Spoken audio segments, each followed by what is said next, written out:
ഇന്നത്തെ വചനചിന്ത, മാനുഷിക ശബ്ദത്തിന് ചെവി കൊടുക്കാതെ ദൈവശബ്ദത്തിന് ചെവി കൊടുക്കണം. ഈ നല്ലൊരു പ്രഭാതത്തിൽ വചനം ശ്രവിക്കുന്ന പ്രിയ ദൈവജനമേ, സഹഭ്രാധിപൻ്റെ കോട്ടയിൽ തടവിൽ കഴിയുന്ന പൗലോസ് കേട്ട ദൈവശബ്ദം ഇപ്രകാരമായിരുന്നു: നീ എന്നെ റോമിൽ സാക്ഷീകരിക്കണം. അതിൻ്റെ ശേഷം പൗലോസ് കേട്ടത് മാനുഷിക ശബ്ദമാണ്. പൗലോസിനെ കൊന്നു കളയുവോളം ഒന്ന് തിന്നുകയോ കുടിക്കുകയോ ചെയ്യില്ല എന്ന് യഹൂദന്മാർ വിളിച്ചു പറഞ്ഞത്. പൗലോസിനെ കൊന്നു കളയുമെന്ന് വിളിച്ചു പറയുമ്പോൾ യഹൂദന്മാർ കഠിന ശപഥം എടുക്കുമ്പോൾ ഈ വാർത്തകൾ അപ്പോസ്തലനായ പൗലോസ് കേട്ടിട്ട് തകർന്നു പോയില്ല. കാരണം പൗലോസ് കേട്ടത് മാനുഷിക ശബ്ദമായിരുന്നു. പൗലോസ് കേട്ട മാനുഷിക ശബ്ദത്തെക്കാൾ ദൈവശബ്ദത്തിൽ അപ്പോസ്തലൻ പൂർണ്ണമായി വിശ്വസിച്ചു.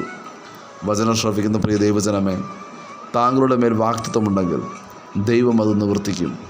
അതിനാൽ മുന്നിൽ കാണുന്ന പ്രതികൂലങ്ങളെ കണ്ടിട്ട് ഭയപ്പെടരുത്. സഭയ്ക്കെതിരെ പീഡനങ്ങൾ ഉണ്ടാകുമ്പോൾ മനുഷ്യർ വിളിച്ചു പറയും, ഇവിടെയെല്ലാം അവസാനിച്ചുവെന്ന്. പ്രതികൂലങ്ങളുടെ നടുവിലും വാഗ്ദത്തമുള്ളവനെ ദൈവം സംരക്ഷിക്കും. അപ്പോസ്തലപ്രവൃത്തി 12-ാം അധ്യായം 1 മുതലുള്ള തിരുവചനം വായിക്കുമ്പോൾ, ആ കാലത്ത് ഹേരോദാവ് സഭയിൽ ചിലരെ പീഡിപ്പിക്കേണ്ടതിന് കൈനീട്ടി. യോഹന്നാൻ്റെ സഹോദരനായ യാക്കോബിനെ അവർ വാൾ കൊണ്ട് കൊന്നുകളഞ്ഞു. അത് യഹൂദന്മാർക്ക് പ്രസാദമായി എന്ന് കണ്ട് അവൻ പത്രോസിനെയും പിടിച്ചു. 5-ാമത്തെ വചനം വായിക്കുമ്പോൾ അവിടെ ഇങ്ങനെ വായിക്കുന്നു: ഇങ്ങനെ പത്രോസിനെ തടവിൽ സൂക്ഷിച്ചു വരുമ്പോൾ സഭ ശ്രദ്ധയോടുകൂടെ പത്രോസിനു വേണ്ടി ദൈവത്തോട് പ്രാർത്ഥിച്ചു. ഹേരോദാവ് പത്രോസിനെ ജനത്തിൻ്റെ മുമ്പിൽ നിർത്തുവാൻ ഭാവിച്ചതിൻ്റെ തലേ രാത്രിയിൽ പത്രോസ് 2 ചങ്ങലയാൽ ബന്ധിക്കപ്പെട്ടവനായി 2 പടയാളികളുടെ നടുവിൽ ഉറങ്ങുകയായിരുന്നു. വാതിലിൻ്റെ മുമ്പിൽ കാവൽക്കാർ കാരാഗൃഹം കാത്തുകൊണ്ടിരുന്നു. പെട്ടെന്ന് കർത്താവിൻ്റെ ദൂതൻ അവിടെ പ്രത്യക്ഷനായി. അറയിൽ ഒരു വെളിച്ചം പ്രകാശിച്ചു. അവൻ പത്രോസിനെ വിലാപ്പുറത്ത് തട്ടി, വേഗം എഴുന്നേൽക്ക എന്ന് പറഞ്ഞ് പത്രോസിനെ ഉണർത്തി. ഉടനെ പത്രോസിൻ്റെ ചങ്ങല കയ്യിൽ നിന്നും വീണുപോയി. ദൂതൻ പത്രോസിനോട് അരകെട്ടി ചെരുപ്പിട്ട് മുറുക്ക. ശേഷം ദൂതൻ്റെ പിന്നാലെ പത്രോസ് നടന്നു കാരാഗൃഹത്തിന് പുറത്തു വന്നു. പത്രോസിനറിയാം ഈ യൗവന പ്രായത്തിൽ പത്രോസിന് മരണം സംഭവിക്കത്തില്ല എന്ന്. യാക്കോബിനെ വാൾ കൊണ്ട് കൊന്നതുപോലെ പത്രോസിനെ വാൾ കൊണ്ട് കൊല്ലാമെന്ന് അവർ തീരുമാനിക്കുമ്പോൾ പത്രോസിനറിയാം, പത്രോസിനോട് യേശു പറഞ്ഞിട്ടുണ്ട്, നീ വയസ്സാകും, നീ വൃദ്ധനാകും, നിൻ്റെ അര മറ്റൊരുവൻ മുറുക്കുമെന്ന്. അതിനാൽ മാനുഷിക ശബ്ദത്തിന് പത്രോസ് ചെവി കൊടുത്തില്ല.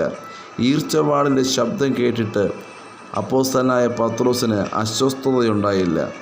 ഈർച്ചവാളിൻ്റെ ശബ്ദമുണ്ടായിരുന്നിട്ടും മാനുഷിക ശബ്ദം പത്രോസിനെ കൊല്ലുമെന്ന് പറയുമ്പോഴും പത്രോസ് അവയൊന്നും കേട്ട് ഭയപ്പെടാതെ കാരാഗൃഹത്തിൽ സുഖമായി ഉറങ്ങി. വചനം ശ്രവിക്കുന്ന പ്രിയ ദൈവജനമേ, മാനുഷിക ശബ്ദത്തിന് ചെവി കൊടുക്കാതെ ദൈവശബ്ദത്തിന് ചെവി കൊടുക്കണം. മനുഷ്യർ പറയും ഇവിടെയെല്ലാം അവസാനിച്ചുവെന്ന്. എന്നാൽ ദൈവം പറയും ഇത് അത്ഭുത പ്രവൃത്തിയുടെ ആരംഭമാണെന്ന്. പ്രതീക്ഷകൾ അസ്തമിക്കുമ്പോൾ ദൈവം പ്രവർത്തിക്കും. കാരാഗൃഹത്തിലാണോ, ദൈവം ദൂതനെ അയച്ച് പുറത്തു കൊണ്ടുവരും. ഈ നിമിഷം കാരാഗൃഹത്തിൻ്റെ അനുഭവങ്ങളൊക്കെയും വചനം ശ്രവിക്കുന്ന താങ്കൾക്ക് വേണ്ടി ദൈവം മാറ്റും. ദൈവത്തിൽ പൂർണ്ണമായി വിശ്വസിക്കാമോ? ദൈവശബ്ദം കേട്ട പൗലോസ് വാഗ്ദത്തം ചെയ്ത ദൈവം വിശ്വസ്തനെന്നെണ്ണുകയാൽ ഒരു പോറൽ പോലും ഏൽക്കാതെ ശപഥം ചെയ്തവരുടെ മധ്യത്തിലൂടെ ദൈവം പൗലോസിനെ എത്തിച്ചുവെങ്കിൽ, പത്രോസിനെ കൊന്നുകളയുമെന്ന് ഹേരോദാവ് പറയുമ്പോഴും പത്രോസിൻ്റെ മരണം കാത്ത് യഹൂദന്മാർ കാത്തിരിക്കുമ്പോഴും അവരുടെ നടുവിലൂടെ പത്രോസിനെ ജീവനോടെ നടത്തിയെങ്കിൽ, വചനം ശ്രവിക്കുന്ന പ്രിയ ദൈവജനമേ, മനുഷ്യർ പറയുന്ന ശബ്ദം കേട്ട് പതറിപ്പോകരുത്. നമുക്ക് വേണ്ടി സംസാരിക്കുന്ന, നമ്മെ ഉയർത്തുന്ന, വാഗ്ദത്തങ്ങൾ പൂർത്തീകരിക്കുന്ന കർത്താവ് നമ്മോട് കൂടെയുണ്ട്. ആകയാൽ പ്രാർത്ഥന റൂമിൽ ചെവി തുറക്കാം, ദൈവാലോചന കേൾക്കാം, ദൈവശബ്ദം കേട്ട് മുന്നോട്ട് നടപ്പാൻ. ഈ നാടുകളിൽ കാരാഗൃഹത്തിൻ്റെ അനുഭവങ്ങൾ മാറ്റി നിന്ദിച്ചവരുടെ മധ്യേ, പരിഹസിച്ചവരുടെ മധ്യേ, ഒറ്റപ്പെടുത്തിയവരുടെ മധ്യേ, നമ്മെ തകർത്ത് കളയുമെന്ന് പറഞ്ഞവരുടെ മധ്യേ നടപ്പാൻ വചനം ശ്രവിക്കുന്ന താങ്കൾക്ക് കർത്താവ് ഇരട്ടി കൃപയും അഭിഷേകവും നൽകുവാനിടയാകും. ഈ വചനങ്ങളാൽ വചനം ശ്രവിച്ച ഏവരെയും കർത്താവ് അനുഗ്രഹിക്കുമാറാകട്ടെ. God bless you. ആമേൻ.